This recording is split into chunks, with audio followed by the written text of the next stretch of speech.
నియమం నిన్నటి నుంచి 3 నుంచి ఇక్కడ పండ పెట్టుకొని 24 గంటలు చెడ్డటానికి కూడా ఇబ్బంది పెట్టారు. నా భర్తకి మాకు న్యాయం జరగాలండి. మాకు 14 ఒప్పందంలో ఏమి రాశారు అదే కావాలండి.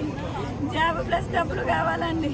మా పిల్లగాళ్ళ చదువులు కూడా అక్కడ స్కూల్లో సీట్లు కావాలండి. ఎంతమంది పిల్లగాళ్ళమ్మా? 2 ఆడపిల్లలు కావాలండి. మాకు జాబ్ చాలా డబ్బులు కావాలండి. ఇల్లు కొనలేదండి. మేము పేదవాళ్ళమండి. ఎన్ని సంవత్సరాలు చేస్తున్నారు? 20 సంవత్సరాలు చేస్తున్నారండి. ఏ కాంట్రాక్టర్ అమ్మా? కాంట్రాక్టర్ అండి అమ్మా? కాంట్రాక్టర్. ఎప్పుడు జరిగింది, ఎలా జరిగింది ఒకసారి? మధ్యాహ్నమే జరిగిందండి. మంచిగానే ఉండారు. మంచి పాస్పోర్ట్ తీసుకొని వచ్చారు డ్యూటీకండి. మధ్యాహ్నం 1 గంట టైంలో జరిగిందండి.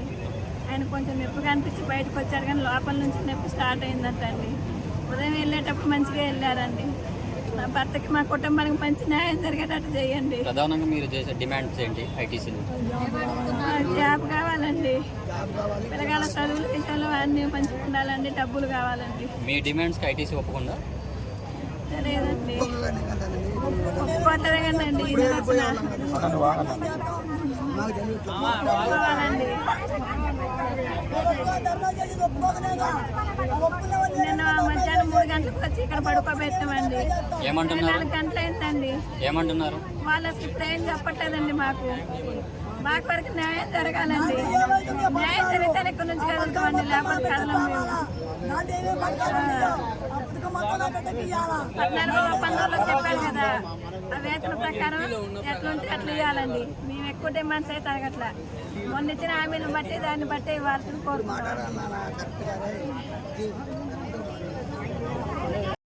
అందరికీ నమస్కారం. నా పేరు సుస్మిత. మా నాన్నగారి పేరు నరసింహారావు. నిన్న లంచ్ టైంలో మా నాన్నకి హార్ట్ వచ్చింది. గుండెపోటు వచ్చి చనిపోయాడు. నిన్న హాస్పిటల్లోనే చనిపోయాడు. నిన్న 3కి ఇక్కడికి వచ్చాము. 3 నుంచి ఇప్పుడు దాకా మాకు ఏం న్యాయం చెప్పట్లేదు. నిన్నటి నుంచి గంట అంటున్నారు, కానీ ఏమి తీర్పు చెప్పట్లేదు మాకు. మా నాన్న ఐటీసీలో 20 సంవత్సరాల నుంచి చేస్తున్నారు. ఇంతవరకు నాకు ఏ న్యాయం ఎలాంటి ఏం జరగలేదు. I want justice. అగ్రిమెంట్లో ఏముందో అది మాకు జరగాలని అనుకుంటున్నాను. అంతకుమించి మాకు ఎక్కువేం అవసరం లేదు. అగ్రిమెంట్లో ఏముందో అది చేయమని కోరుకుంటున్నాను. మా ఇంటి నుంచి ఒక గవర్నమెంట్ జాబ్ కావాలని అనుకుంటున్నాను. మా ఐటీసీ మమ్మల్ని ఆదుకోవాలని అనుకుంటున్నాను. నిన్న 12 గంటల అప్పుడు చెప్పుకుందని చెప్పాడు. సరే అని హాస్పిటల్కి వెళ్తానని చెప్పేసి వచ్చేసాడు. నేను వచ్చేసరికి బండి వేసుకొని వెళ్ళిపోయాడు. సెంటర్లో కళ్ళు తిరిగి కింద పడిపోయాడు. అక్కడ ఉన్న మా వాళ్ళు ఫోన్ చేసి చెప్పారు, నాకు ఇంటిమేషన్ ఇచ్చాడు. అక్కడికి వెళ్ళిన తర్వాతకి పల్స్ మొత్తం డౌన్ అయిపోయి మనోడు సోయిదా పడిపోయాడు. ఆల్రెడీ అక్కడే అయిపోయాడని తెలిసిన తర్వాతకి మోహన్ హాస్పిటల్కి తీసుకెళ్ళిన తర్వాత అక్కడ వాళ్ళు అడ్మిట్ చేసుకోలేదు. ఆ తర్వాత గవర్నమెంట్ హాస్పిటల్కి తీసుకెళ్లారు. అక్కడికి వెళ్ళిన తర్వాత ఇది చేశారు. ఏం లేదమ్మా అని చెప్పారు. మీ ఏ హాస్పిటల్కి తీసుకెళ్తాం సార్ అంటే తీసుకెళ్ళినా ఏం లేదమ్మా, తీసుకెళ్ళటం వేస్ట్ అని వాళ్ళు మాట్లాడారు. మేము నిన్న 4 గంటలకి ఇక్కడ తీసుకొచ్చాము. ఐటీసీ గేట్ ముందుకి 3 గంటలకు తీసుకొచ్చాము. ఇంతవరకు మాకు న్యాయం జరగలేదు. ఇప్పటికి 24 అవర్స్ అవుతుంది ఇక్కడ మీ శవాన్ని పెట్టేసి. ఇంతవరకు న్యాయం జరగలేదు. వాటర్ రాలేదు, నీళ్ళు రాలేదని చెప్తున్నారు. కాసేపు ఆగాలి, అది మాట్లాడుతున్నాం ఇది మాట్లాడుతున్నాం అని చెప్తున్నారు. మాకు 14వ వేతన ఒప్పందంలో ఎలాగైతే మాకు ఎల్టీలో రాసి పెట్టారో దాంట్లో ఏమైతే ఉన్నాయో ఉద్యోగం దాంట్లో ఏమైతే ఉన్నాయో మొత్తం మాకు రావాలి. నాకైతే న్యాయం జరగాలి. ఎందుకంటే మా తమ్ముడికి 2 ఆడపిల్లగాళ్ళు. ప్రధానంగా మీరు చేసే డిమాండ్స్ ఏంటి? జాబ్ కావాలని అనుకుంటున్నారా లేదా నష్టపరిహారం? మాకైతే జాబ్ కావాలి, నష్టపరిహారం వాళ్ళకి. మాకైతే 14 వేతన ఒప్పందాలు ఏదైతే రాశారో మాకు అన్ని కంపల్సరీగా న్యాయం జరగాలి.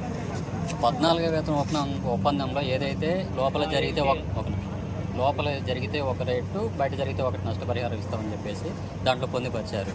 కానీ అది పూర్తి స్థాయిలో అగ్రిమెంట్ అయింది కానీ సంతకాలు కాలేదని చెప్పేసి కొంత వార్తలు అయితే బయటకు వస్తున్నాయి.